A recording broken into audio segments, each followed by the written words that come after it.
I'm Father Matthew Hawkins of the Diocese of Pittsburgh.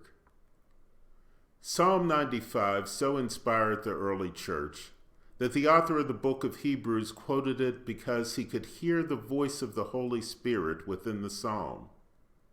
If today you hear his voice, harden not your hearts. I was 21 years old when I heard the voice of God calling me to enter into full communion with the Catholic Church. Today is my 64th birthday. And when I heard the voice of God, I was skeptical about organized religion in general. I saw in it too much hypocrisy, too much superficiality, and an unwillingness to engage the great questions of our times. There was poverty, racism, a nuclear arms race between the United States and the Soviet Union, and there was a mounting tide of religious fundamentalism which manifested itself in the worst forms of anti-intellectualism.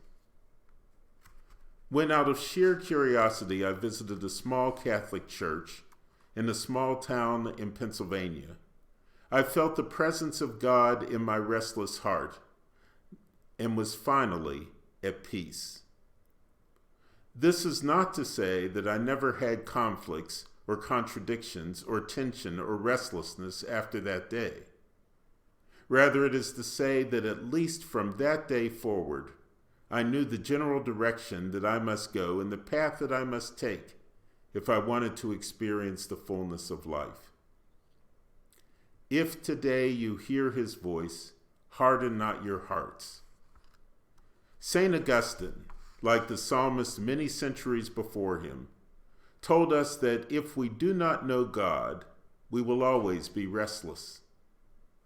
God said to each rebellious generation, "They have always been of erring heart, and they do not know my ways." Because we close ourselves off to God's invitation to dwell with us, but search instead for fulfillment in things that can only disappoint us and that will ultimately let us down, God says of us, "They shall not enter into my rest." God calls us out of our restlessness so that we will no longer chase the winds of futility. God also calls us out of our complacency so that we no longer go through life as if we were sleepwalking. There are at least two things I have learned since I entered full communion with the Catholic Church. If people do not know where to find him, or if people do know where to find Jesus, nothing will prevent them from being drawn to Jesus. And when they find him, nothing will prevent them from sharing what they have found with others.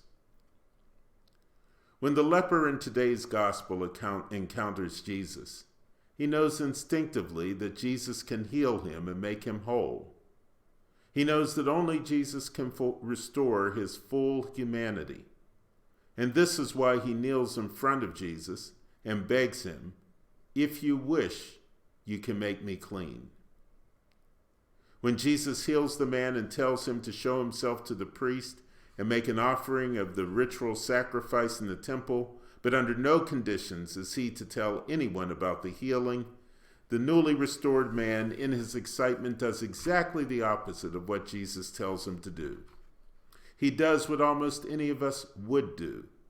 He spreads the word about the one who has miraculously entered his life and transformed it. He talks about Jesus to anyone who will listen. It is a very human act. When I experienced the beauty and wisdom of the Catholic Church 42 years ago, I did not plan to tell anyone about it, but I couldn't keep it to myself for long. And now, many years later, as a priest, I still cannot keep this secret to myself. But the point of evangelization, as we go out into the world and live the gospel, must not be to tell people who have rejected Christ that they are wrong for rejecting him. Rather, it is to tell them that they are right for searching for him. Then by our words and deeds, we must show them where they can find what they're looking for. There is not a person on this earth who is really indifferent about the ultimate beauty, goodness, wisdom, and truth. There is not a person on this earth who is really indifferent about God.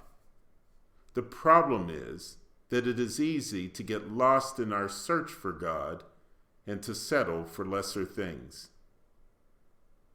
If today you hear his voice, harden not your hearts. The voice of God calls out to us every day, but often we find it hard to believe that the whisper of God or the glimpse of heaven is actually real.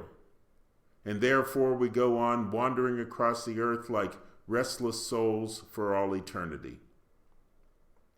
Let us not be like the people whose hearts go astray. Let us not be a generation that wearies God with our unfaithfulness. Let us not be people who are willfully ignorant of God's ways. Let us be attentive to the movement of the Spirit in our lives, no matter how soft or subtle that movement might be. Let us open our ears, soften our hearts, and in spite of everything that is happening around us, let us be at peace.